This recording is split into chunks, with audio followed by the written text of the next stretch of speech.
काँग्रेस खासदार प्रणिती शिंदे यांनी अंतरवाली सराटी या ठिकाणी जात मनोज जरांगे पाटलांची भेट घेतलेली आणि यावेळेला खासदार प्रणिती शिंदे आणि मनोज जरांगे पाटलांचे आभार मानलेत। 2024च्या सोलापूर लोकसभा निवडणुकीत काँग्रेस उमेदवार प्रणिती शिंदे यांना जरांगे फॅक्टरचा मोठा फायदा झाला होता।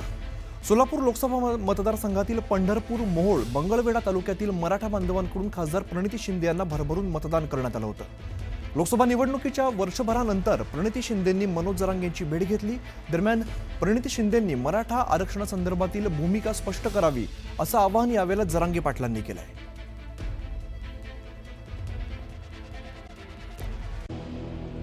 नमस्कार, मी सुवर्णा। दुपारच्या बातम्यांमध्ये आपल्या सगळ्यांचं स्वागत। सुरुवात करूया सविस्तर घडामोडींना। ज्येष्ठ वकील आणि विधिज्ञ उज्ज्वल निकम यांची राज्यसभेवर निवड करण्यात आलेली आहे। राष्ट्रपती नामनिर्देशित खासदार म्हणून त्यांची राज्यसभेवर नियुक्ती करण्यात आलेली आहे। लोकसभेमध्ये भाजपच्या तिकिटावर निकमांनी उत्तर मध्य मुंबई मतदारसंघातून निवडणूक लढवली होती, पण निवडणुकीत त्यांना पराभव पत्करावा लागला। दरम्यान 26/11 मुंबई दहशतवादी हल्ला असो, कसाबला फाशीच्या शिक्षेपर्यंत पोहोचवण्याकरता उज्ज्वल निकम यांची मोलाची कामगिरी असो किंवा इतर अनेक मोठ्या केसेस जिथे सरकारी वकील म्हणून त्यांनी कामगिरी उत्तम बजावली।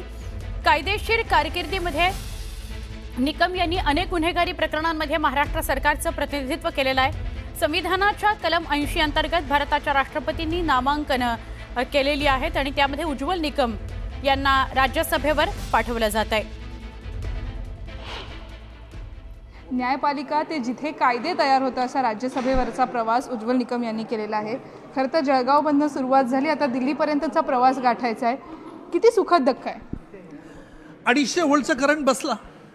खरं म्हणजे काल पंतप्रधानांचा फोन आला त्याच वेळेला बसला होता, परंतु त्या फोन परिपूर्ण त्वरित होईल आणि आज त्याची प्रचिती येईल असं वाटलं नव्हतं।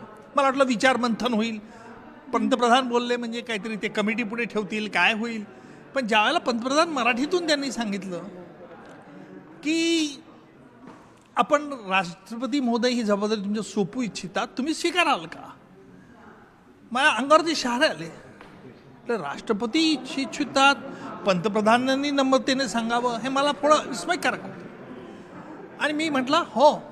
या संपूर्ण राज्यसभेवरती जाण्याच्या प्रक्रियेमध्ये कुठेतरी तुमचं सरकारी वकील असणं ही भूमिका आडवी येऊ शकते का, किंवा या दोन्ही भूमिका तुम्ही कशा बजावणार?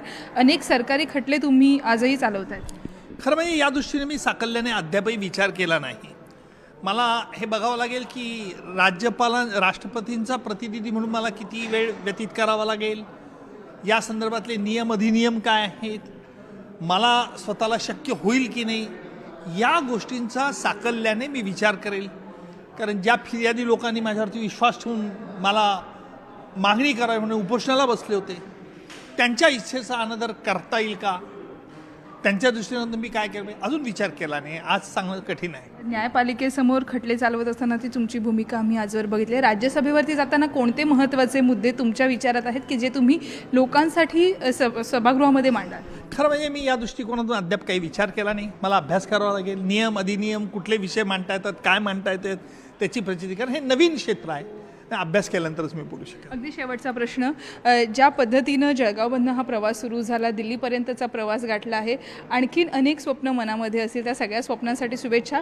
पण आज ही अशी गोड बातमी आल्यानंतर कोणी कोणी शुभेच्छा दिल्या, या शुभेच्छांमध्ये लक्षात राहिलेल्या शुभेच्छा कोणाच्या? सर्वात प्रथम मुख्यमंत्री देवेंद्रजी फडणवीस साहेब, त्यामुळे दिल्लीहून तावडेजी साहेब, आपल्या भाजपचे अध्यक्ष रवींद्र चव्हाण साहेब, आशिष शेलारजी आणि विरोधी पक्षांचे अनेकांचे फोन, अजूनही 2 फोन वरती ठेवून आलो, अनेकांचे फोन आले, येत असतील, येत राहतील।